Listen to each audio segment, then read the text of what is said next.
Okay, cool. We're recording. Awesome. Have a wonderful morning, everybody. Gather my thoughts. All right, here we go.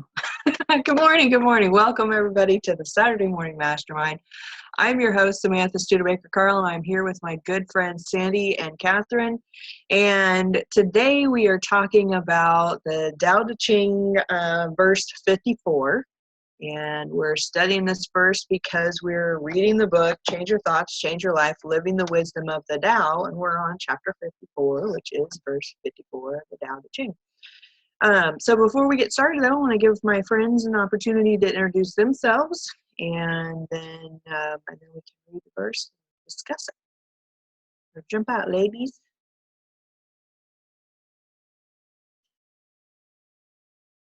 Can't hear you. Unmute. There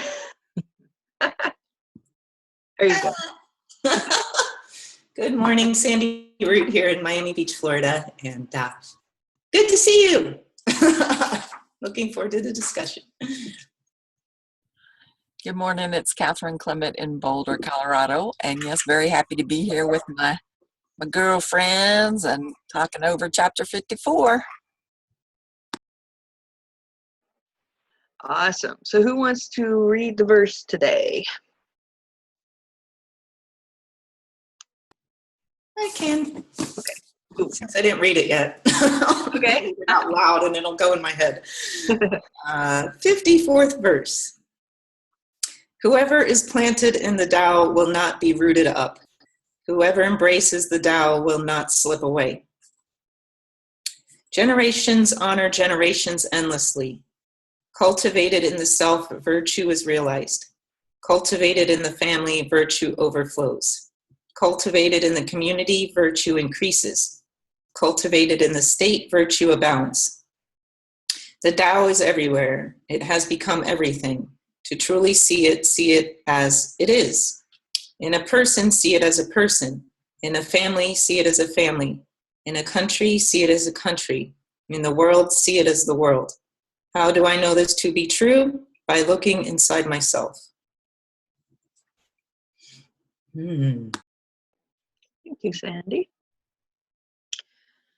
Oh, what a great verse. I love how it just reminds us where we should be looking for the answers that seem to elude us. You know, it seems like we're going through life and it's frustrating and we're like, gosh, I just wish I knew what to do, right?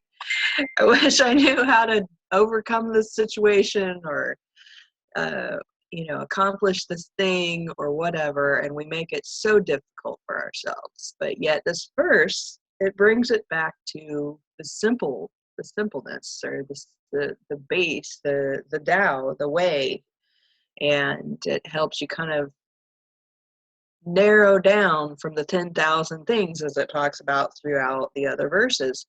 Okay, Chris is on with us. Hey, Chris, morning.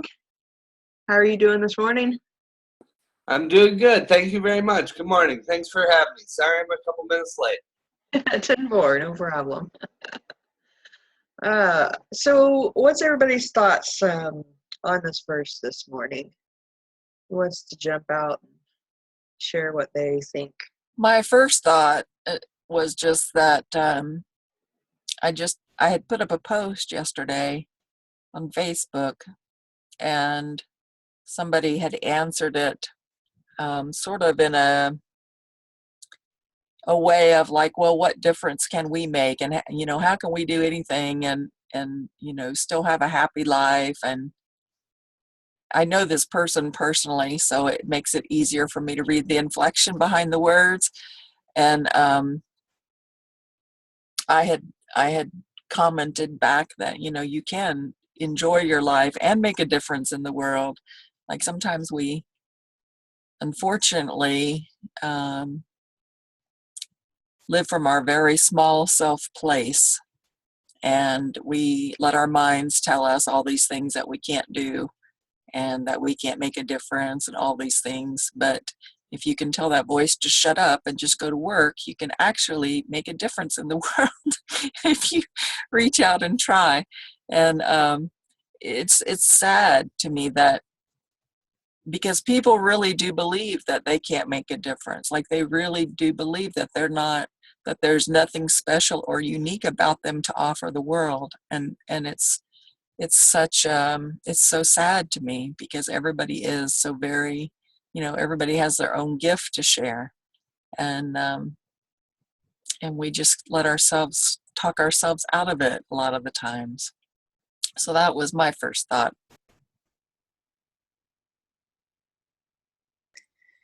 That reminds me of a little quote I heard before. Someone was asking a guru or something, like, how can I,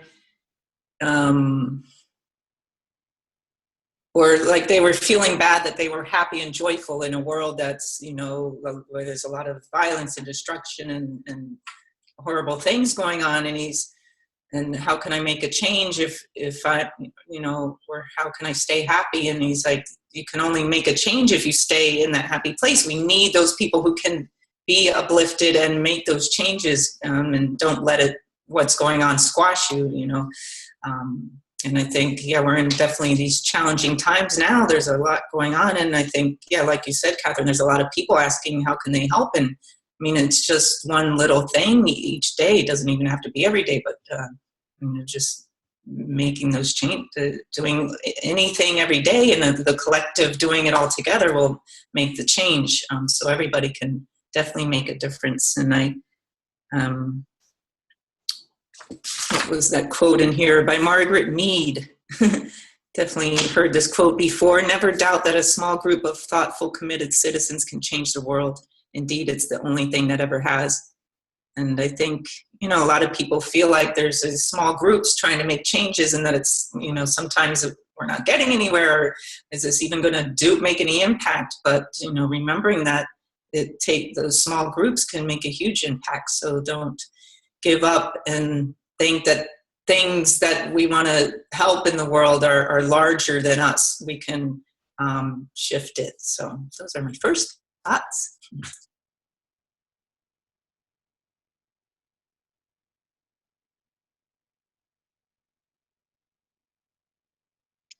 That's such great points. I love what we both said, and especially when we look at how people tend to discredit themselves so quickly. I was listening to a TED Talk the other day, and and I know I'm going to mess up the story, but the gist of it is that there's this guy, or let's start at the other side of it. There was this girl, and she was with her parents and getting ready to start college. And she was really nervous about it. And she was like, oh, I don't know if I can do this. I'm afraid. I'm this, I'm that, and the other. And her parents are like, it's okay. We'll just take one step at a time. And if at any point you feel like you just can't handle it, then we'll stop. We'll just go home. We'll be done with it. It's not that big a deal. Let's just take the first step. And so she's in line, and she's there with all these other folks that are getting ready to get started for school. And there's this other guy, and he's like been there for a couple of years, like a sophomore, junior in college. And he's just having a good old time, passing out treats and being silly and talking to all of the new people that are coming to the school, and just being goofy and having a good time like kids do at college. And he walks up to her, and he's got a flower, and he gives it to the guy in front of her and says something to the effect of, you should give this flower to this beautiful young woman behind you. And of course it kind of embarrasses both of them, but what ends up happening is that of course the guy gives her the flower, and they start talking and all that kind of thing. And so the reason I'm telling you this story is because that years later, she sees this guy, the guy that gave the flower, years later, and says, I know we have never spoken since this time at the beginning when I first started school, but you made the hugest impact on me because you helped me realize that I could do this, so that I could that I could do the school, and it ends up that I married that guy, and so she has this great experience in college all because of this one guy. And you know what the guy said to her? Well, he didn't say it to her. He was like, oh, that's great, but in his own mind, he's like, I didn't even remember that moment. He says, I remember going and dancing around and this and that and the other, but he says, I don't even remember speaking to her. I don't remember her in any way, but it's just it's amazing how we can make a difference in someone's life and not even realize it, maybe not even remember what it was that we did to make a positive impact on somebody. And I mean, and Catherine, when you were saying that, when people, they think that they have to do these massive things, but yet it doesn't have to be massive. And I think it doesn't even necessarily have to be a focused effort on any one specific thing either. It can be like, like Sandy was saying, I mean, we can just keep ourselves focused on being positive inside of ourselves. We can, like it's talking about in here in this verse, about looking for the Tao everywhere. Look for it, as a, in a person, see it in a person, in a family, see it in a family, in a community, see it in a community. Look inside of yourself, because that's where it is. And remember that all you have to do is just be, and then you're going to impact people. You can make huge differences in people's lives and not even realize it. So that was my thought. There was another part, it's along the lines of what we're all saying so far, the part in here where he says, living with the joyful awareness, you have an infinite effect on the universe. You're like a wave of energy that illuminates a room. Everyone will see the light and become affected. So he's saying, like, people who are unaware of their Tao nature will notice a difference, and those who were aware but not living as if their lives mattered will be attracted and begin changing. So, being that light impacts everybody. It impacts the people who aren't aware. It impacts the people who are aware, and they may not know what even hit them, but something shifts inside of them, and they're like, oh, maybe they get uplifted a little bit. And I forget where I was going with that, but I'm reminded of something. I have to go find it while the next person's talking. I listened to a webinar with Neil Donald Walsh this week, and so I'm going to share some stuff from that because it's sort of along the same lines. So I'm going to go dig that out.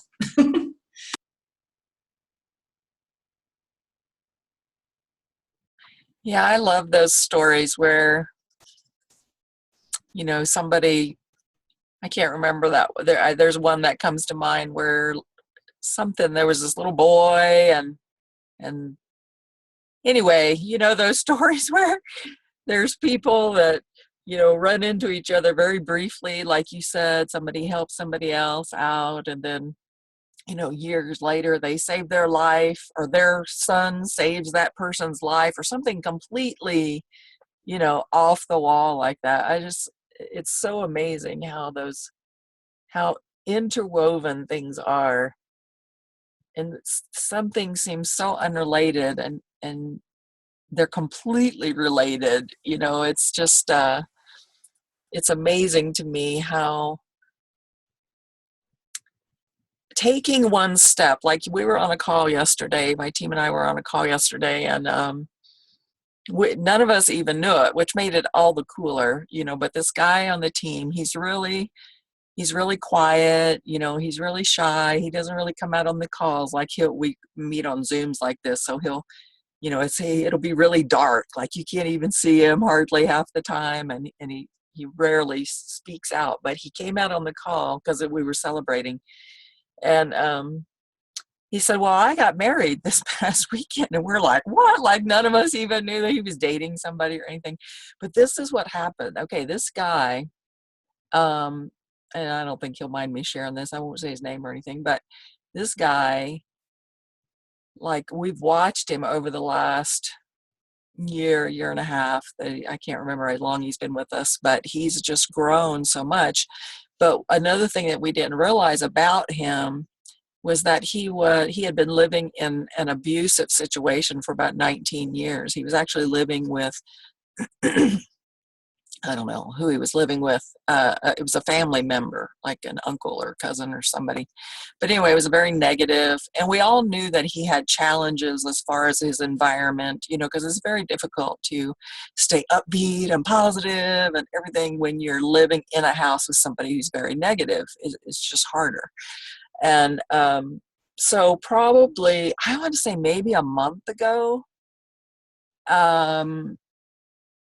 actually, some of us had shared some stories, and I guess he drew some strength from some of our stories, and he left that situation, which was huge. Like, he just made the decision. He'd been there for 19 years, and he just left, and it was like so awesome.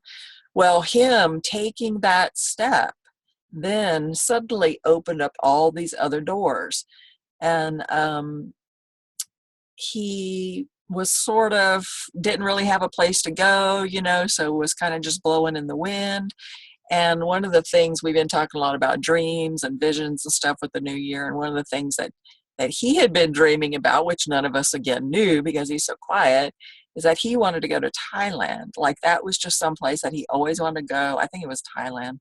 And so he comes on the call, and as he's blowing with the wind, his friend introduces him to this friend of hers who she thinks they'll get along.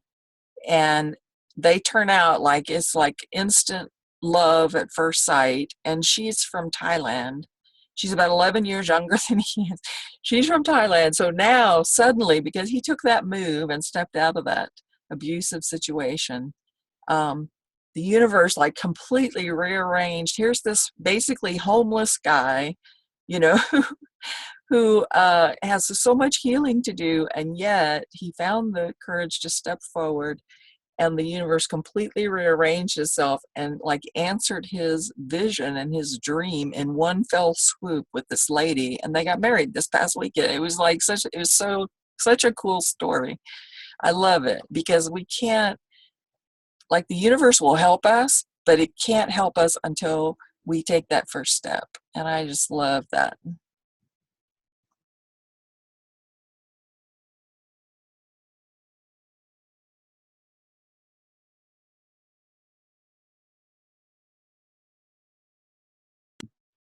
Everybody disappeared. What a great story. I think I saw that you posted that yesterday, right? I think I saw your friends getting married post. Well, I guess I'll share this. I guess, this is sort of along the same lines. The thing that I listened to from Neil Donald Walsh is how, well, a lot of times when we want to manifest something in our life, like we may do affirmations and stuff like that, but a lot of times we have a resistance to it because it's not in our life already. So there's some form of resistance going on in us. So sometimes it doesn't flow in because we keep focusing on the not having of it, sometimes more than the actually having of it, even if we're taking time to change our energy every day or do affirmations. A lot of times that resistance stops it. So he was saying, if there's an experience you want that you're not having, give that experience to someone else. So that if you're the source of it for someone else, it'll automatically flow through you and it sticks to you. And even before you ask for it, it will be given to you. And so it's saying, like, your resistance to not having it resolves from getting by from, that sentence makes no sense. And you will change their life and it will change yours, and you'll realize you had it all along. So you're not dependent on any outside source to give you anything, to bring you money or bring you the relationship or bring you health or whatever it is. You look to nobody outside of yourself to supply you what you want to experience. You become not just the source, but a sorcerer, he says. And it's like, do unto others as you would have done to you. And he's like, this is the real meaning of it. So say you need more, maybe compassion in a relationship you're in or something like that. Like, just think of someone that you can give compassion to, and then it'll go through you and you'll receive compassion in some form. Or maybe with money, whatever you have, give whatever you can to someone else, even if it's 10 cents or something, and it'll just create this flow through you. So I really like that concept to really, anything that you don't have that you want to have experience in your life, give that experience to someone else, and you are the source of that, and it automatically flows through you. So yeah, makes my mind twist a little bit sometimes. I love that. But, he's basically telling people how to change their vibration without using the wooey words. Oh man, now I'm disappointed I missed that part. I had to run off real quick because my neighbor, his roommate, locked him out of his apartment when he went to go walk the dog, and then the guy left for work and locked the door, and I was like, oh. I'll type it in the chat. I have it written out here, my notes from that webinar. So Awesome. Well, I'll go back and listen to the replay too later. So cool. Morning, Karen. Good morning, all. I'm really eager to go over that too. That sounds really great. And I'm really sad my picture hasn't shown up. I can't figure out what the special key is. They've got it. I see it, and they won't transport it to the meeting. So, I didn't we have a woman on that had something like that? Maybe she was live on camera. So anyway. Glad to have you. Thank you. I guess I won't share all the resistance I've had this morning. 8 puppies, 4 dogs, and one of them had the surgery a couple days ago that dictates no babies for him, and so he's got a little cone, and he still manages to escape and get out where all of them want to play with him, and he's a small dog, so I'm always having to rescue him. One of my favorite things to do. So. Well, okay, so I know I didn't hear everything that just happened, what you guys were talking about when I was gone there for a moment, but that kind of brings to mind the impact that Karen's making on the world with her fostering these puppies. And what's interesting is that, maybe some people will be like, well, you're just taking care of puppies. It's just puppies. What's the big deal? But each one of those puppies may find a home at some point in the future and make a huge difference in somebody's life. And we just don't even know the impact that we can make on people's lives in just with the things that we do. And Catherine was talking earlier about just doing what seems to be the right thing for you to do, and remember to stay, when you're focused on being the Tao, or being that positive vibration in the world, is that it's just doing the things that come naturally for you. And it seems like silly. It just seems so silly. It could be so simple as to just do the things that you enjoy doing and be positive in those ways, and send out those happy energy into whatever it is you're doing, and just enjoy it, and know that it impacts somebody somehow. Did anybody read that section in here from the chapter that talks about the butterfly wings? You read it already? Okay. No, you didn't read it? Go ahead and read it. We didn't read it on here. I read it in the book, but that's okay. Cool. Share that, yeah. Okay. So it said that when a butterfly flaps its wings, that energy flows thousands of miles away. Therefore, everything you think and do extends outward and multiply. Live your life knowing that the difference you choose to make is towards wholeness, not destructiveness. Even if no one sees or acknowledges it, an act of unkindness contains energy that impacts our entire universe, and a silent blessing or thought of love towards others contains a vibration that will be felt throughout the cosmos. And then he also shares a little poem by William Blake that says, "To see a world in a grain of sand and a heaven in a wildflower, hold infinity in the palm of your hand and eternity in an hour." And he says, "Be conscious of how very much you matter to all of creation." And it doesn't take as much as what we think it does to make a difference. I mean, or what we've been taught that you should, I don't know, it's not even been taught. I don't even understand where that stuff comes from that tells us that we aren't, whatever we're doing isn't enough. I don't know. It doesn't make sense. And when we can kind of just keep coming back to the source and coming back to our, like it said at the end of this verse, looking inside of ourselves and then radiating out from there, whatever seems like the thing that is, whatever it seems right to do. So right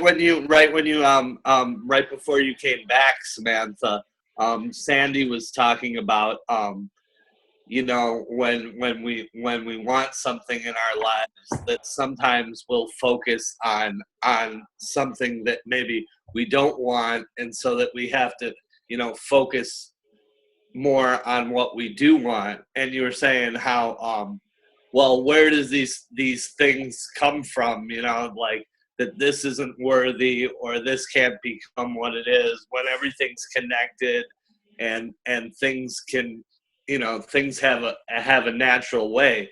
But like in the natural course of things, in the way the world works and the way the mind works, is we like kind of default to you know, mistakes or things we don't want. And so we sort of have to, I see the word cultivated 5 times here, you know, and we sort of have to like cultivate things so they will, you know, so we can put things in the right direction or the right perspective, you know. And sometimes it takes that awareness, you know, and it's like, and then it says it's connected to all these things. Virtue has all these things. It's connected to persons, families, country, world, you know. But then like all those things are like kind of a mess too. So you have to have the right perspective. You know what I mean? Looking at the verse now, when he says, "How do I know this is true?" By looking in myself, it's like going back to all of that. Like, yeah, we are the source of everything, and everything is within us. Everything that we desire is within us. So just and give it, and you'll receive it. And it's so easy, isn't it? Why can't we just do it all the time? We think it's supposed to be complicated, you know. Well, you know, there's all those sayings, you know, nothing worth getting is easy, or, you know, I don't know, there's no gain without pain, you know. We all these things that we're taught when we're younger. When it's easy, we think we're cheating or something, you know. I mean, it's just oh man, you know, I was experiencing a little bit of, I don't know, just turmoil this week inside of my own brain, because sometimes it just, you know, I don't know, it's just something that's out there that kind of like pressures in on me, and then I have a harder time working through it. And of course it brings up crap that's in my own brain, all the lies that I tell myself, and and so I'm trying to work through it, and I'm frustrated by it, and all the thoughts are going around in circles in my head and everything else, and I'm like, okay, I gotta stop this. And one thing that always helps, and I don't know why I just don't automatically do it, is to just, you know, sit quietly in a meditation and not think about any of it. You know, I mean, it just is like the simplest thing. And you know, even when my brain is going 900 miles an hour and it's hard to stop it, I know that all I really have to do in that situation, if I can't get the thoughts to stop, is I've got a couple of audios that have the theta waves or the beta, what are those called? I forget what they're called. The binaural beats.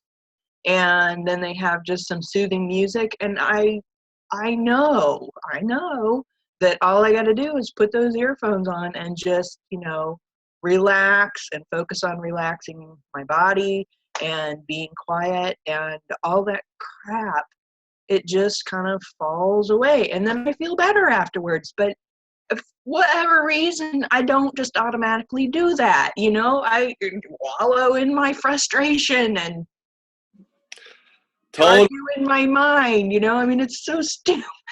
Totally. I was saying something like this a couple months ago, that the more complicated something got for me, or the more I became overwhelmed with stuff, I was like, well, meditation's the answers? Being simple, sitting down and being quiet? Like, my mind would be like, no, that's not the answer. That's not the answer. You got some problems. Think about these problems some more. But okay, so I got one of my own famous quotes today, because I come up with famous quotes. So here's mine today. The more complex the problem becomes, the simpler the answer is. So that's my take on it. That's a good one, Chris. And most people be like, what? But it's the truth. It's crazy how something just so simple of just look within, that's where the answer is. And a lot of people who maybe aren't even familiar with meditation, they turn and say that prayer is the answer, and the truth is that it's, prayer and meditation are kind of two sides of the same coin. And the only difference is that a lot of times in prayer, like what I think Sandy may have been saying or alluding to, is that we get focused on the wrong thing. We're so focused on what we want, and all we can do is keep going, oh, why isn't God giving me what I want? But that's where that's the only thing that I see as far as prayer goes. But it can be the same thing in meditation. If all you're doing is, being frustrated in your meditation about what you don't want, versus, it's the same. But Jason, I see that you have a green haze around you. What's going on? Are you there? Or do you have your video on? I don't know what's going on. It looks like he has like a green glow. Maybe he's on his phone and has it in his pocket. There he is. We can't hear you though. You gotta unmute.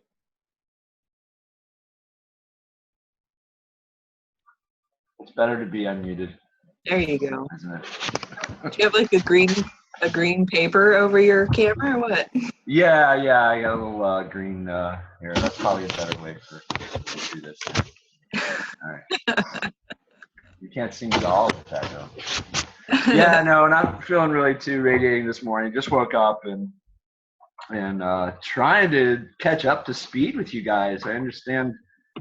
I understand. I've caught up to speed. I was trying to read that thing you posted, Sandy, in the group chat. That was pretty cool, and looks like it has a lot to do with what's going on in this verse. I was just enjoying what Chris was saying. That was very interesting. I've got some very simple answers, if that's the case. I've got to just find them, but some very simple answers that can handle all my world's problems. Oh, it says, look at you, that you can see the Tao and the Tao and everything, and sometimes I well, pretty much all the time I struggle for that. Maybe I'm not even looking for it sometimes, but I mean, I don't. I see some people, and I'm like, I don't know if their Tao is really manifested yet. I mean, is that maybe it's still on its way, still coming. I don't know. I mean, sometimes I feel that way myself. Like maybe we're shutting it off, trying to grasp at it, so so much that we actually close ourselves off to it. I think that was kind of what Sandy was talking about. Letting it flow through you, and then you experience it, and then it somehow sticks to you. I think that's what you wrote in the group, Sandy. Yeah, no, you don't stick to it. It's like a river. So you're saying you were struggling, and so if the whole thing's like a river, you're gonna just flow with the river. That's it. Instead of going upstream, just flow with the river. It should either be a flow, or you're struggling. Mm-hmm. Well, sometimes you don't exactly like where the flow is taking you. Right. You see a cliff coming up, or maybe that's just our fears and us putting our past fears ahead of us. Maybe it's not actually where the flow is taking us. And maybe it's will be revealed to us a little bit easier if we're not sticking to the things that are holding us back. You're talking about cultivating, and in here it talks about cultivating your virtues with your family and with your friends, and I lost it, but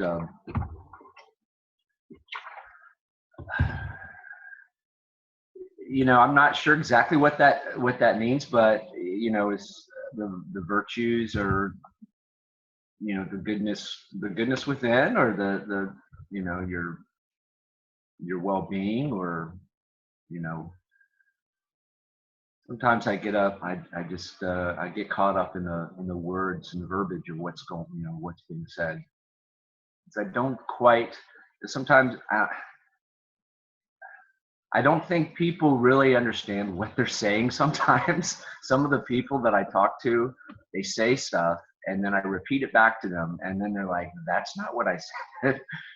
And I'm like, no, that's exactly what you said, but it means something different than what you were trying to tell me. So what's going on? And I feel like I'm constantly trying to have to finish their sentences, or somehow, figure out what they mean. And you come to the meaning of the actual sentence that they say, and then they're like, no, that's not what I meant. I'm like, okay, well, so it seems like in this age we're living, words are losing their meaning. But anyway, so cultivating our virtues in each other, in what we do, and isn't that sort of like growing ourselves, growing our ability maybe to manifest the Tao that's within us? I don't know. I feel like I'm just rambling, so somebody help me. Well, I was gonna hop out. You were saying about I guess you don't see the Tao in some people, or sometimes in yourself, and I think it's like what we were talking before, like we make things so difficult, and things are really easy, and we just make things difficult and love to go upstream. And but when you were talking, Samantha, about like when your thoughts were in this weird place, and it took you a while to realize all I needed to do was meditate or listen to the binaural beats, it reminded me of this card. I have this deck of from the teachings of Abraham, Esther, and Jerry Hicks, Getting into the Vortex deck, and it reminds me of one that I pull a lot. What you were saying, what we were talking about, but the card is, I can replace false premises with law-based premises. And on the back they say, we all make too much of all of this. It is simpler than we all make it out to be. Be easy about it. Be kind to yourself. Do things that feel fun. Look for things that bring you relief, and just easily move into that place, your vortex, where all things that you want have already been lined up for you. So it's like we get so attached to the things that we don't want in our mind, and and this conversation's making me realize where I've been doing that this week. And after this, I want to write some things down to get clear and get that out of my mind and focus again on where I'm going. And then I just was reminded of this other card. This one's cool. I love the pictures. Everything always works out for me. And on this one, they say the things that you call things going wrong in your life experience are actually only the distance between the things that are so right and your current perspective about them. So you may be looking at something as wrong, but it could be on your way to getting to the place that that's so right for you, and the way you're looking at it. And so that one, I like the way they word it. The things that you call things going wrong in your life experience are actually only the distance between the things that are so right and your current perspective about it. So changing perspective on the things that go wrong. Maybe they're the path to, maybe they're necessary to get to where you're going. Or, yes. I love that, Sandy. I love that. I've got a deck of fairy cards, and I'll pull them out once in a while when I'm like, if I need a fortune cookie and I can't afford Chinese or something. But I've been sort of irritated by YouTube videos, advertisements. You know how now you'll be watching a YouTube video and all of a sudden it's a commercial. Like I used to have TV. I don't have TV for years, so I'm just not used to interruptions like that. But the other day, and normally I just skip past them, but the other day, for whatever reason, I decided to listen to this one, and it turned out to be this woman.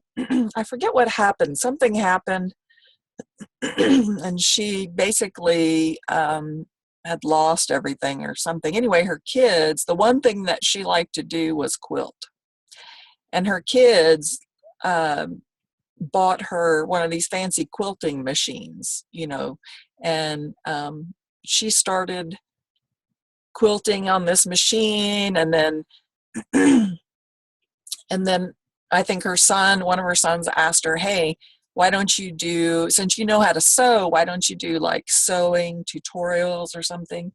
And she didn't even know what a tutorial was, but she kind of went with the flow. And the next thing you know, they're doing these tutorials. And then the next thing you know, like they open up this shop, and then that leads into like this little town that now they have, I don't know how, they said something like 8 shops in this one town. Like they've turned this town into this quilting mecca or whatever, and some people would say, well, what's the big deal? What's the big deal about quilting? For people that quilting means something to, is almost like you were talking earlier about puppies. For me, I can honestly say that during those years pre-surgery when I was suicidal, my dog is what kept me alive. So puppies are very, very important. Puppies are very, very important because they will save lives one day. And I've talked to so many people who have that same story where they were just, ready to call it quits. And like all of a sudden their dog comes over and just starts kissing them all over the face, or like the dog knows exactly what's, can feel everything going on. I think they can. But back to quilting, for people that quilting touches their heart, think about if you had a quilt of your great-great-grandmother's. I mean, maybe that wouldn't mean anything to somebody, but to me, that would mean a lot to have something that was hand-stitched by my great-great-grandmother, and I would just feel like I could, wrap myself in that and feel them or whatever. Like quilting, it's more than just a blanket. There are troubles that get worked out while you're sewing those stitches. There are dreams that get worked in while you're sewing those stitches. I mean, it's the fabric that you use can actually alter feelings and emotions. I mean, it's crazy. And so she said, I had no idea. Here was this disaster in her life, whatever it was there, and then all she knew is she loved to quilt, and her kids knew that's what she loved. And now it's turned into this huge thing where they are the largest online offering of quilting material and stuff. I mean, it's just grown into this huge thing, but it's not the money or anything or the hugeness of it that necessarily surprises her, but the comments that come through of how much quilting or the act of getting together with other ladies and healing wounds and hearts together through the act of quilting, that those stories, she's like, I had no idea that what I'm doing would have the impact on the people that it's having. Like it just completely blew her mind. And I think you're right. We don't, we are like the butterfly, and when we flap our wings, we do affect people, and we don't know because they don't always tell you. Sometimes you get feedback that what you're doing is helping people, but sometimes they don't tell you. But it can, like that puppy that just kisses you at the right time. It's the little things behind there. I forget where I read that one thing about the things that we think are so important, the things that we get hung up on, those aren't the things. Those aren't the real things, and people fear being judged by God, and God sees God sees all those little insignificant things and sees the power in those things when we don't. God knows that little prayer that we did last night helped so-and-so or whatever. We don't know that, but it's just amazing how interconnected we all are. And quilting has healed a lot of wounds. Groups of women getting together for hours at a time and sitting around working things out in their life. It's a beautiful thing. If you've never tried it, I would highly suggest it, even if it's just one little thing like this. Yeah, I like that, Catherine. I like that. See this right here? My mother does crochet. This is a crochet blanket from her. I have like 3 or 4 huge ones. And this is a quilt that my grandmother made. And I use it as my sleeping cover. So it means a lot to me. I don't know where the one is. Oh, go ahead. I was just going to share the same thing. This one here is, this is my grandma. She passed away about, 10 years ago or so. She made this for me when I was a teenager. And I use it every day. It's one of my favorite blankets. And, knitting was her, well, she knitted and sewed and did all kinds of stuff. But, I think about her every time I use it. And I think about the times that we had when I was young. And of course, it makes me sit here and go, gosh, I wish I was closer to my grandbabies, But at the same time, I'm like, I'm just so appreciative that I have it. But I have another one. This other one. This one is one that Chris's mom made for us. And what's interesting about that one is, of course, I started knitting this past year, or within the last year or so, I started knitting and discovering how time-consuming it is and how intricate some of these stitches can be, and how, with me, I'm just like, oh my God, I can't imagine making this blanket because it's like it's made with all these different types of stitches. And I was saying to my husband recently, because he has had such a hard time in his life with his mom, and because she just didn't know how to express her inner feelings. She was very much full of ego, and she had a lot of things in her life, and she took a lot of that out on her son. And I'm like, I think that she was expressing her love in a different way, because this blanket that she made took a lot of time. I mean, even if she's a super fast knitter, it still took a lot of time for her to make that. And she made blankets for the grandbabies, and she made little sweaters and clothes for them. And I'm like, God, I think about the amount of time that it took her to do that, and she had to have been putting some kind of love into those, even if she wasn't able to express that in a verbal way. And because she was so caught up in her ego, she couldn't share how she really felt. She still was able to share it in some way or another. And so I keep that blanket out all the time. I always use it. And I don't know if my husband will ever connect with that love or not, but maybe internally he does. And I don't know, just a thought. I don't know where mine went from my grandma. I hope my mom has it. She made me and my brother, my grandmother, quilts when we were babies, and I had it forever until like a few years ago. I hope I didn't get rid of it when I moved. I just got rid of everything.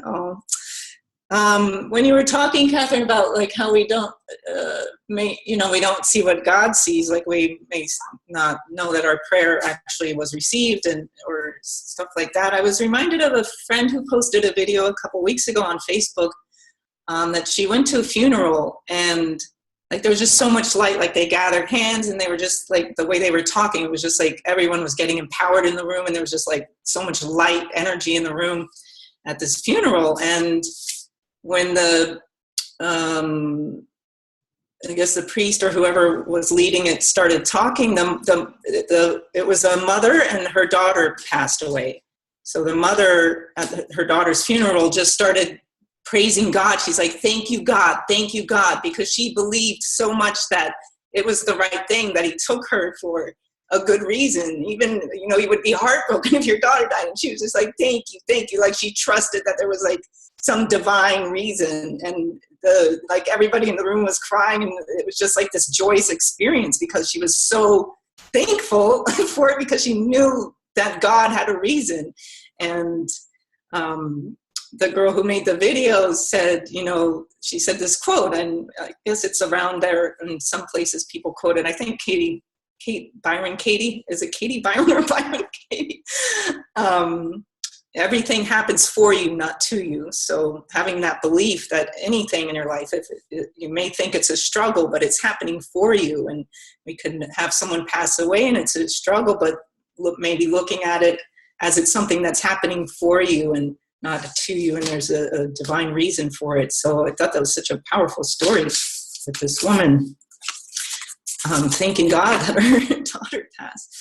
And then I was just looking at the Do the Tao Now. I guess I'll make this my closing statement because it's the end.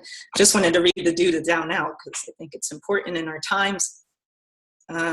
Dedicate a day to extending kind thoughts and acts toward your family, your community, your country, and the world. In your family, encourage someone who's struggling with low self-esteem. In your community, pick up litter and recycle it without judgment. In your country, spend a few moments in silent prayer, sending loving energy to those who are in positions of power. Then do the same for the world, including any so-called enemies. And when I read that, I was thinking, I go to this Kundalini every day and we pray, and, I pray for the people that I love.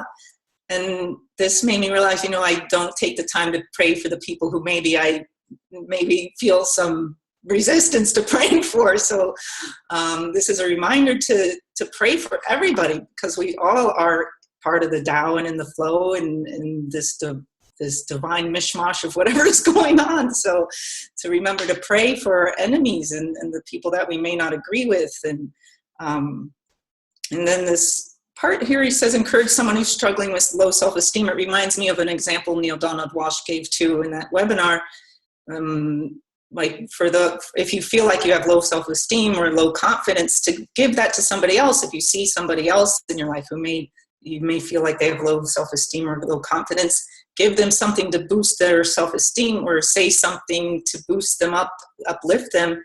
And that, of course, would automatically, I think that's a good example. It would make you feel like confident just by doing that. So that's an example of it just flowing through you. So yeah, those are my ending thoughts. So good to see you all and such a great hangout.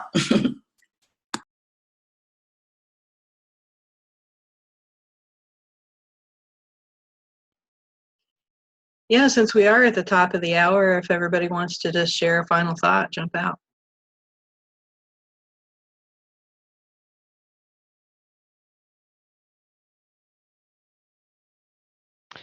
I guess I'll jump out. I don't know if I've missed a few things with the little puppies.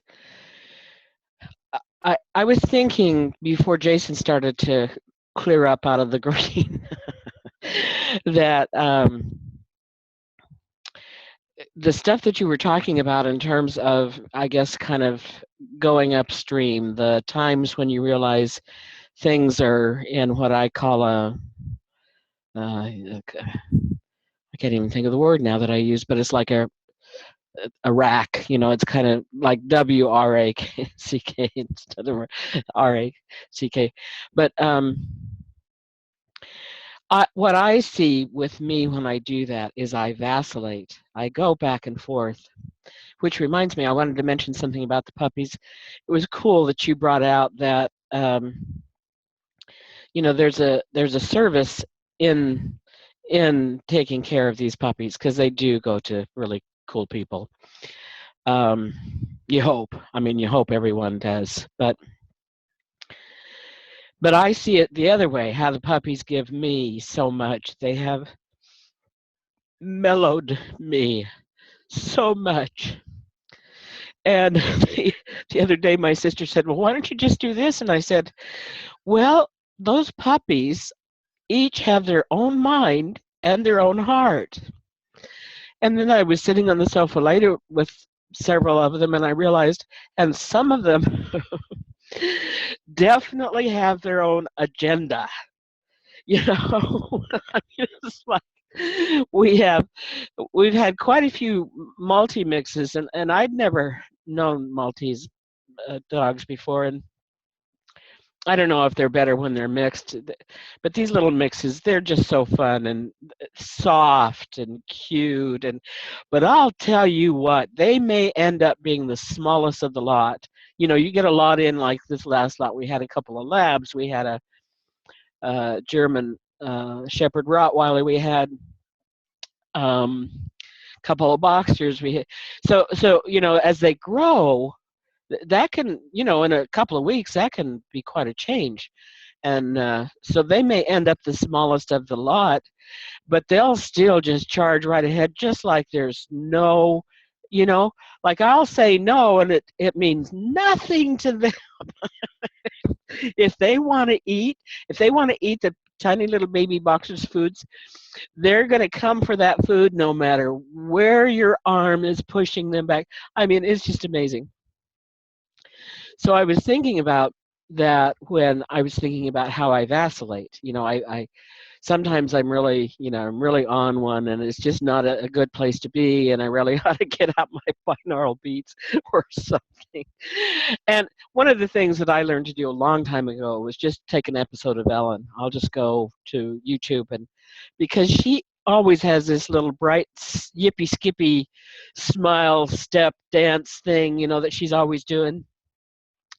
And she's always got some idea I never in a million years would think of, that she's performing with somebody. And so I have found a few things that help to turn me around, which I should do. But I get it, Sam. There's lots of times I think I should go to Ellen. Oh, I should go to Ellen. I'm not going to. Because I don't know. But I was thinking, vacillating is a form of vibration. Has anyone ever run across any good words? I'm going to assume the words that you gave us, Sandy, are from Neil Donald Walsh. I picked that up in the last little bit. Is that correct? The stuff that you put on? Nod your head, Sandy. Okay, thank you. Sorry. Anyway, whatever I was saying, whatever I was talking about, I just think we do have to unsnarl. It's like that ball of yarn, that's got the snarl right in the middle, and you're pulling, and you get this knot, and you think, oh, I gotta take the time to undo this little skinny little knot that I can hardly get my thumbnail in there. But I think as we do this, and I think honestly, I think we're doing more of that. I think that's why we love Saturday mornings so much, is I think the quality of people who share their thoughts, questions, and ideas is so helpful to each of us. The quotes that we get, the words that we get from somebody else is pulled from somewhere else. These things help us so much. I just really appreciate it. And those of you who run across these later, catch up with us. Get on with this reel. Let us see you. And I know you only see a round ball for a head for me. I'm sorry. Anyway, join us. Join us. We all love each other madly, and especially if you need more love in your life, that'll be good for you. That's interesting. That was a really good point. Thanks, Karen. You said a mouthful there. That was awesome. And we're going over time, so I won't go too long here. But yeah, I was thinking about how when I first came to the class, I was like, I didn't know anyone, and I was like, well, I don't know if I want to come to this class. I don't really know these people. And then finally, over time, I was like, I need to improve myself. I think that might be part of the equation. So it's become a huge part. I'm so glad to be part of this class. Thank you, everybody. Join us if you can here at saturdaymorningmastermind.com. I see a little quote here next to the statement today, and it says, I attract the cooperative power of the Tao when I release the need to control anyone's life, including my own. With that, back to you. And when we're done, you can chat for a minute if you want, if you guys have a few minutes. Okay, thanks a lot.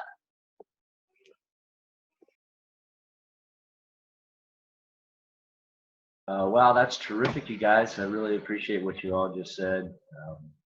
I'm going to have to mull over that a little bit. I'm still kind of getting into this verse, but I am seeing what you're talking about, cultivating within your friends, your family, your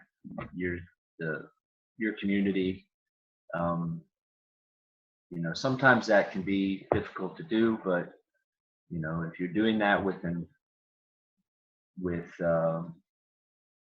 your and you're aware of your intentions, and you're aware of what you're trying to do, maybe the answers are a little simpler than we're trying to make them out to be. So all I know is I do really appreciate you all, and just thanks so much for getting together on the weekends, and yeah, it's great to have new people. So we are inviting more on, and join the group. I hope everybody has a great weekend. Thanks a lot. Thank you, Jason. Yeah, we can have up to 50 people in this room, you guys. It's actually more than 50. I think I on the 100 plan or something like that. So it's we can have, we'd love to hear other people come join us, and we've been doing this several years now and just have become family. So we'd love to have you join us. I wanted to go back, Sandy, to what you were talking about, doing, giving it to somebody else. I wonder if another piece of that isn't that, they say that the things that we run into on a daily basis or whatever are really us, but we run into it through somebody else, So when you're giving somebody else something, that's why you get it back, because we're the same, So the simple things, if we can just keep life simple. I know one of the simplest things that I sometimes forget, and I can't believe I forget, is just to ask for help. I'll get into a situation where I just feel like I don't see the way out, and I get frustrated about it. And if I'll just stop being frustrated for a minute and go quiet and ask for help, usually I get an answer or the direction, the way out, So keeping it simple is definitely the key, ask questions, ask for help, and remember that the littlest, probably the things that God loves you the most for are things that you don't even remember you've done for people, or prayers that you've said. And like you said, Sandy, we're really good about praying for people we love, but to heck with the rest of them, right? Which is such a silly way to think about it, because the ones that we're the most frustrated with are the ones that need the most prayer, right? So we kind of get it backwards. But I love you guys. Thank you so much for being here on Saturday mornings and through the week too, of course. And I look forward to having a wonderful week, everybody. Just remember that you do make a difference. I love you. Thanks, guys. I'm so thankful for each of you and the value and the knowledge and the wisdom that you bring to this discussion, and the questions too. And because without the questions, how can we search for the answers? Sometimes the answers come and then you have more questions, but I love it. I just love I love that we can all come together and do this. And I always feel better after, getting together with you guys. It's the pinnacle of my week. So thank you guys.